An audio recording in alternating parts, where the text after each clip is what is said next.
또 다른 나. 밖엔 언젠가부터인가 비가 내리고 있었다. 기차가 가로등이 켜진 곳을 지날 때마다 창에 부딪힌 빗방울들이 빗금을 그으며 흘러내리는 게 보였다. 혼자 깨어 있으려니 떠날 때의 흥분은 어디론가 사라지고 쓸쓸한 기분만 들었다. 내가 떠나온 게 아니라 마치 집에서 자다 깼는데 식구들이 나만 두고 다 사라진 것 같았다. 엄마 생각이 났다. 엄마는 지금 어떻게 하고 있을까? 내가 동해로 가는 기차 안에 있다는 걸 상상이나 하고 있을까? 돌아가면 뭐라고 하지?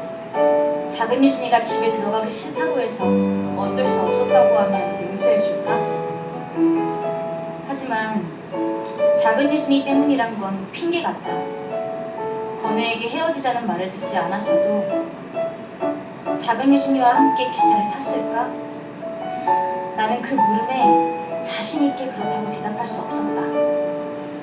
내게 그 일이 일어나지 않았다면 작은 유진이의 전화 한 통에 달려가는 일은 없었을 것이다. 무슨 일이든 저지르고 싶었던 순간에 작은 유진이가 끼어든 셈이다. 대부분의 일이 그렇다.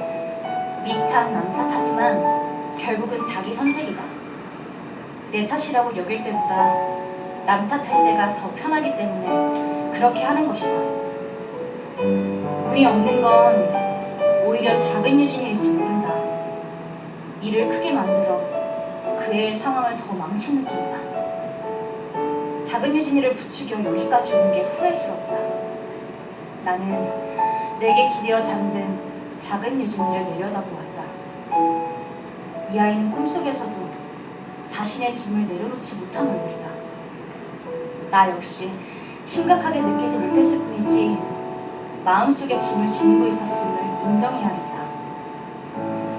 건우 엄마가 했었다는 말을 들은 작은 유진이는 내 손을 꽉 잡았다.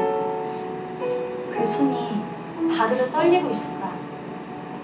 엄마의 분노보다도 소라가 깨어나 줬을 때보다도 더 깊이 위로받는 느낌이었다.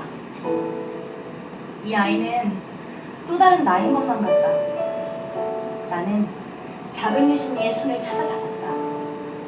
내 손에 쏙 들어오는 조그맣고 말랑말랑한 손을 느끼자 그 애가 날개 닫힌 작은 새 같았다. 나는 그의 머리 위에 뺨을 댔다.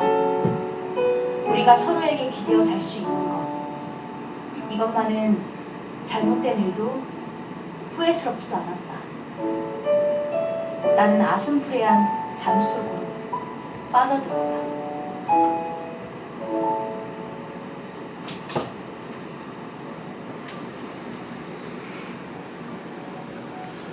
기차역을 빠져나와 주차장에 세워진 차로 가는 동안 엄마는 아무 말도 하지 않았다. 개선장군처럼 양쪽에 엄마 아빠를 거느린 큰 유진의 뒤를 엄마와 나는 모르는 사이처럼 떨어져 버렸다. 보도블록을 까는 곳인데도 사막처럼 발이 푹푹 빠지는 느낌이었다. 차를 타고 한참이 지났을까. 엄마가 차를 세운 곳은 낙산 바닷가에 있는 한 호텔 앞이었다. 오늘은 여기서 자자. 방에 들어온 후 오래도록 침묵이 흘렀다. 방이 따로 있었다면 벌써 일어섰을 것이다. 맥주 캔을 3개나 비운 뒤에야 엄마가 입을 열었다. 그리고 엄마의 말에 나는 오랫동안 마음속에서 벼르고 다져진 말이 주저없이 쏟아져 나왔다. 한마디 한마디 할 때마다 가슴에 박혀있던 못이 빠져나가는 것처럼 시원하면서도 격렬한 고통이 느껴졌다. 그 못은 엄마에게로 날아가 박히고 있었다. 엄마 눈이 사라졌다. 그 자리엔 어둡고 쾌한 그 공간만 남았다.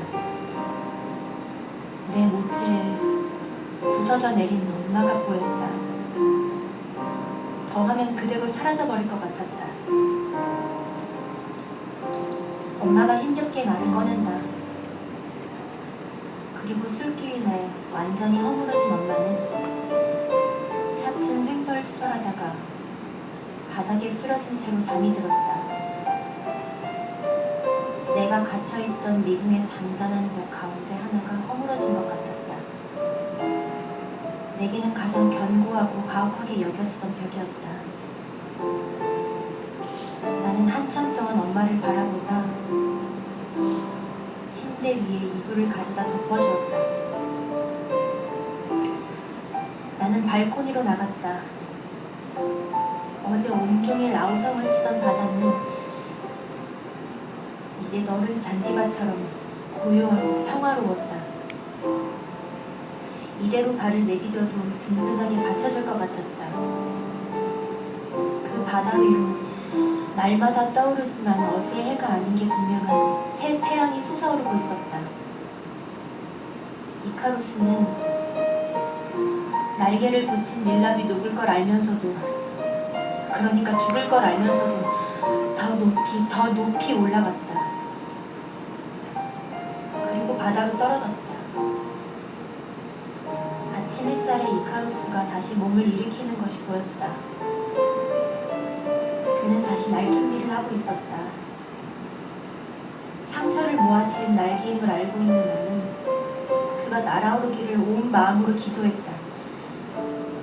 다시 또 떨어질지라도 그는 높이 날아오를 것이다.